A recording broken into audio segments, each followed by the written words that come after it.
মাত্র ৩ লাখ টাকা খরচ করে পাহাড়ের ঢালে পতিত জমিতে বেগুনের বাম্পার ফলন ফলিয়েছেন দুই বন্ধু।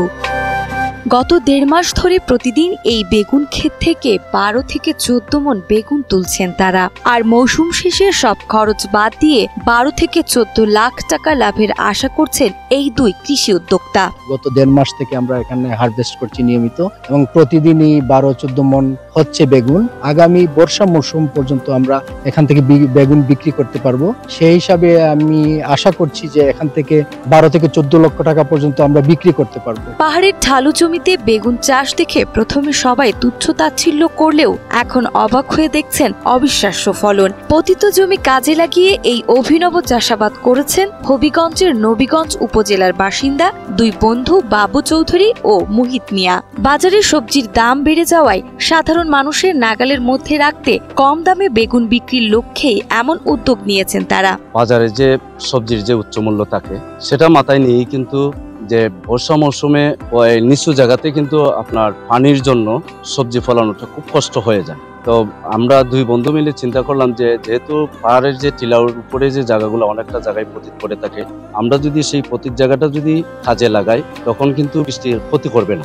সেটা মাথায় চিন্তা রেখেই কিন্তু আমরা বেগুন চাষটা শুরু করি। বেগুন ক্ষেত লাগাইছিল, আমরা প্রথমে মনে করেছিলাম এগুলা হবে না, এখন দেখতেছি অনেক ভালো ফসল হয়েছে। তরুণ এই উদ্যোক্তারা মনে করেন পতিত জমি ফেলে না রেখে আধুনিক পদ্ধতিতে চাষাবাদ করলে সুফল পাবে যে কেউ। দুই বন্ধুর এই বাগানে স্থানীয় অনেক শ্রমিকের কাজের সুযোগ হয়েছে, এখান থেকেই প্রাপ্ত অর্থে চলছে তাদের সংসার। তারা যদি এই টিলার উপরে যে পতিত জায়গাগুলো আছে বর্ষা মৌসুমে যদি সবজি চাষ যদি করেন তাহলে আমি মনে করি যে বাজারের যে উচ্চ মূল্যটা আছে সেটা নিয়ন্ত্রণে আসবে এবং পাশাপাশি সে নিজেও মুনাফা লাভ করবে, তার সংসার সুন্দরভাবে চলবে। আমরা ১০-১২ জন লোকে আমরা দৈনিক কাজ করতে আছি, দৈনিক আমাদের বাইঙ্গুন পারতে আছি, আমরা ১২-১৩ মণ বাইঙ্গুন পারতে আছি। পারার পরে আমরা নিয়ে বাজারে এইগুলা বিক্রি করতে আছি। বাইঙ্গুন বেচার পরে আমরা এইগুলা নিয়ে মালিককেও দিতে আসি, আমরা নিজেও নিতে আসি, নিয়ে আমরা ফ্যামিলিও চলতে আছে, মালিকও অনেক লাভের মাঝে আছে।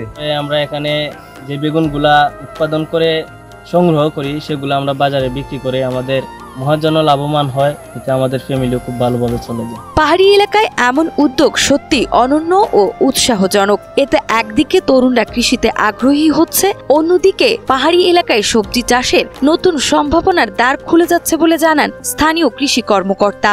সেই সাথে অন্য কেউ যদি চাষাবাদ করতে চায় সেও লাভবান হবেন বলে জানান তিনি। পাহাড়ি উঁচু টিলার উপর এই ধরনের একটি উদ্যোগ অত্যন্ত ব্যতিক্রমী একটি প্রক্রিয়া।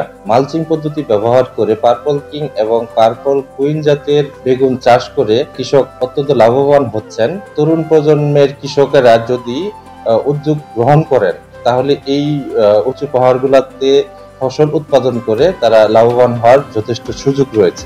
স্থানীয়দের মতে তরুণ উদ্যোক্তারা এগিয়ে এলে বেগুন সহ নানা সবজি চাষ করে সফল কৃষক ও উদ্যোক্তা হওয়া সম্ভব। সেই সাথে সম্ভব বাংলাদেশের অর্থনীতিকে সমৃদ্ধ করা।